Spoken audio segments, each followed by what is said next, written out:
నమస్తే రైతు మిత్రులారా, ఈ వీడియోలో మనం వర్షాకాలంలో టమాటా తోటలో తీసుకోవాల్సిన జాగ్రత్తలు, వాటికి వచ్చే తెగులు, వాటి నివారణ గురించి తెలుసుకుందాం.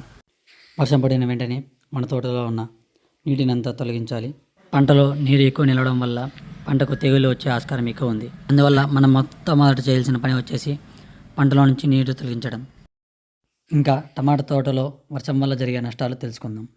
పంటలో తేమ శాతం ఎక్కువ అవడం వల్ల ఆకుమచ్చ, కాడమచ్చ, పండు ఆకు, కాయగజ్జి వంటి తెగులు ఎక్కువ రావడానికి ఆస్కారం ఉంటుంది. వీటి నివారణకు చేయవలసిన స్ప్రేయింగ్స్: స్కోర్ ప్లస్ కవాచ్, కడ్జెట్ plus Kocide, Konika plus M45, Nativo plus Plantomycin, Roko plus కసూబి, అక్రోబ్యాట్ ప్లస్ M45.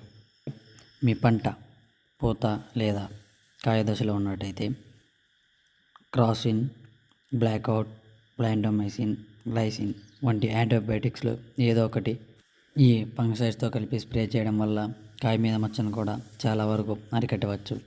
ఇంకా డ్రిప్లో వచ్చేసి సల్ఫర్ లేదా COC ఎకరానికి 2 కేజీలు చొప్పున వదలండి. ఒకవేళ మీకు స్ప్రేయింగ్ చేయడానికి వర్షం వల్ల ఇబ్బందిగా ఉన్నట్టయితే కోనికా, రోకో ఇటువంటి ఫంగిసైడ్స్ని కూడా డ్రిప్లో ఇవ్వండి. కొంతమంది రైతులు కంటిన్యూగా ఒకే రకమైన ఫంగిసైడ్ని స్ప్రే చేస్తుంటారు. అలా చేయకుండా ఒక్కొక్క స్ప్రేయింగ్కి ఒక్కొక్క రకమైన కాంబినేషన్తో స్ప్రే చేయడం వల్ల మంచి రిజల్ట్ పొందవచ్చు.